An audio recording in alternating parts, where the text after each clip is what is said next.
El Señor esté con ustedes. Lectura del Santo Evangelio según San Juan.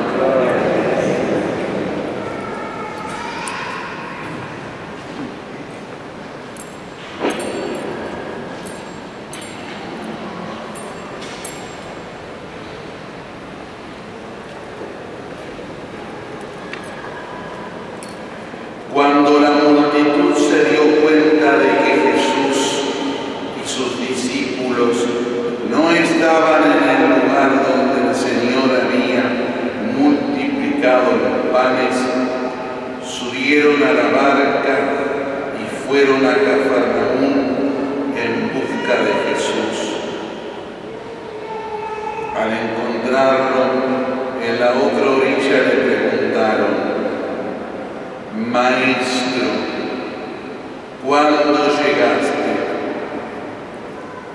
Jesús les respondió: les aseguro que ustedes me buscan no porque vieron signos, sino porque han comido pan hasta saciarse.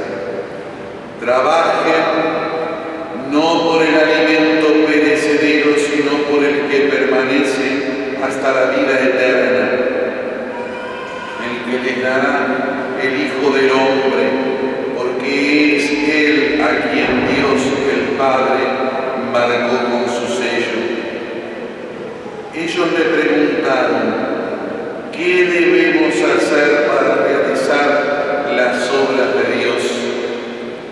Jesús les respondió: la obra de Dios es que ustedes crean en aquel que Él ha enviado. Y volvieron a preguntarle: ¿qué signos haces para que veamos y creamos en ti? ¿Qué obra realizas? Nuestros padres comieron el maná del desierto, como dice la Escritura.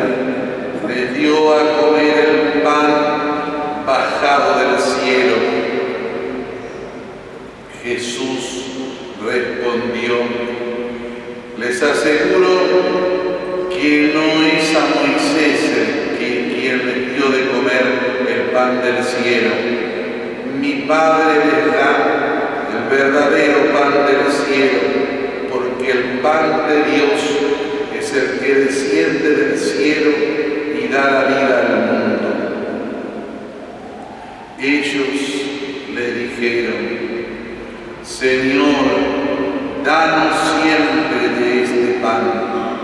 Jesús respondió: yo soy el pan de vida. El que viene a mí jamás tendrá hambre. El que cree en mí jamás tendrá fe. Palabra del Señor. Que viene a mí jamás tendrá sed. Porque cuando miré para abajo.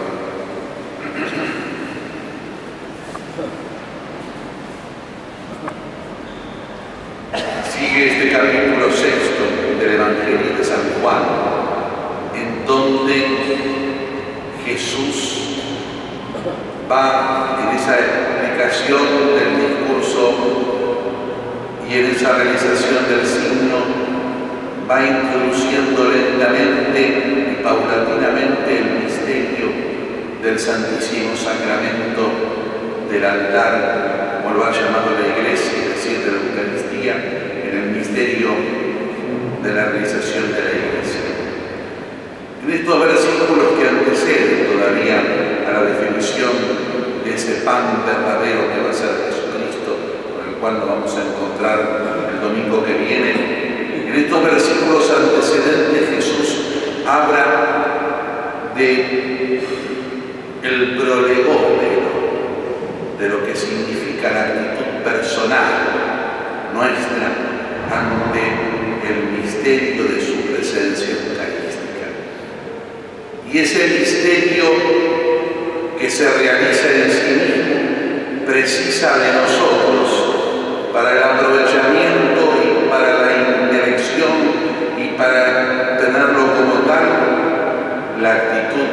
interior de la fe. No quiere decir que la presencia real de Cristo en el Santísimo Sacramento dependa de la fe nuestra. Tengamos fe nosotros o no tengamos fe, ni yo, ni todos ustedes, ni todos juntos, el misterio de la Iglesia en la Eucaristía se realiza igual. Porque depende de la objetividad de Dios y no de la dimensión de cada uno de nosotros. Pero sí el aprovechamiento de ese misterio eucarístico, de esa presencia de Cristo, como de todo el camino de salvación, depende de la lectura de fe que cada uno de nosotros podemos hacerlo para incorporarlo a nuestra propia vida.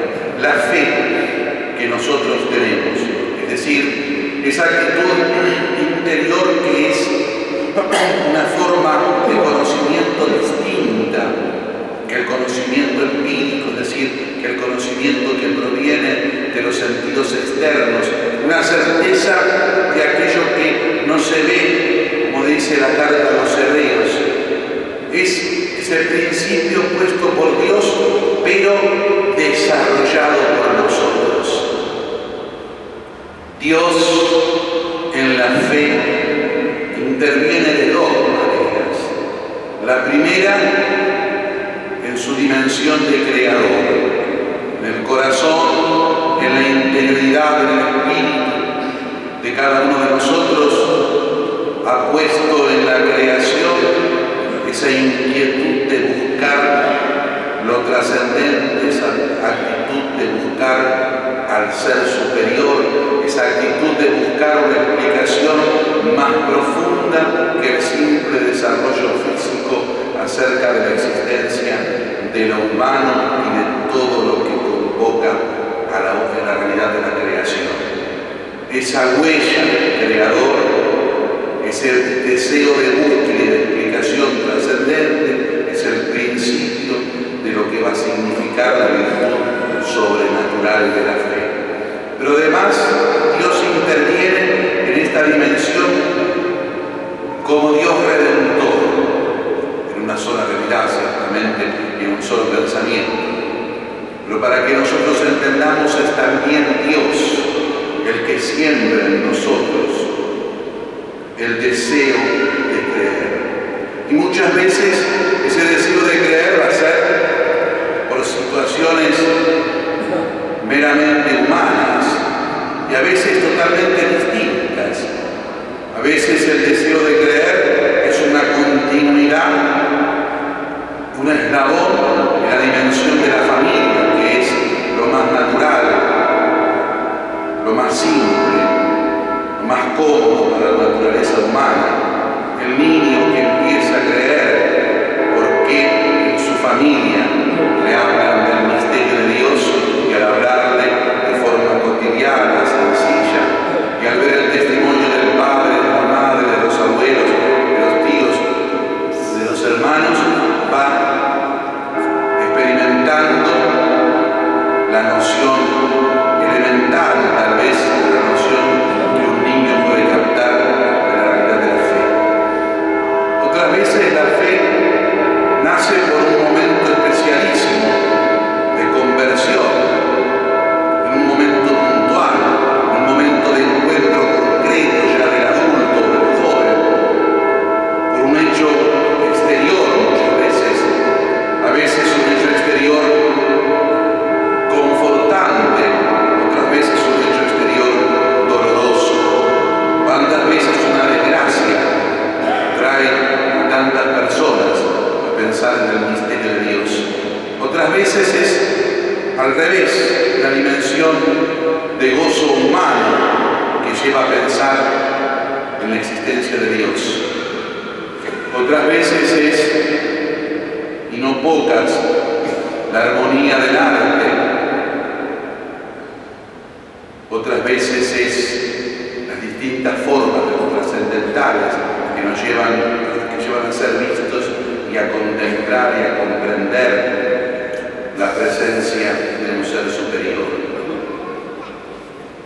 Pero de todas las veces, todas ellas, aunque con aspectos humanos que podríamos decir distintos, sería fe en el sentido sobrenatural, no como un simple conocimiento, no sería fe si no se da el encuentro personal con Dios. La fe es más allá de lo que significa como forma de conocimiento ese encuentro, pues encuentro que suscita al conocimiento interior simple de cada uno de nosotros con Dios. Cada uno de nosotros no podríamos traducir en palabras humanas lo que significa el encuentro con Dios en nuestra propia interioridad. Esa dimensión de encuentro, esa experiencia de cada uno, simple, sencilla, personal, única y irrepetible, tanto como somos cada uno de nosotros. Ese convencimiento de la existencia de Dios más allá de poderlo demostrar de cualquier manera y de poderlo decir de cualquier manera, eso es la virtud teologal de la fe. Esa es la consecuencia, mejor dicho, de la virtud teologal de la fe. Esa consecuencia que nos lleva con humildad a creer todo aquello que Jesucristo enseña sin tener necesidad de comprobarlo. Es la consecuencia que nos lleva a su vez a entender una dimensión de docilidad amorosa y filial a nuestra Santa Madre, la Iglesia Católica, que nos traduce constante y permanentemente a través de su magisterio la enseñanza de Cristo, para que nosotros tengamos con facilidad temporal el misterio de Dios actualizado. Esa pregunta que nos lleva a comprender, pero no a enjuiciar.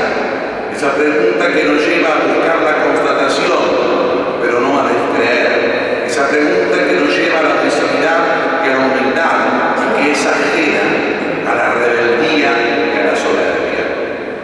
Eso es la virtud teologal de la fe.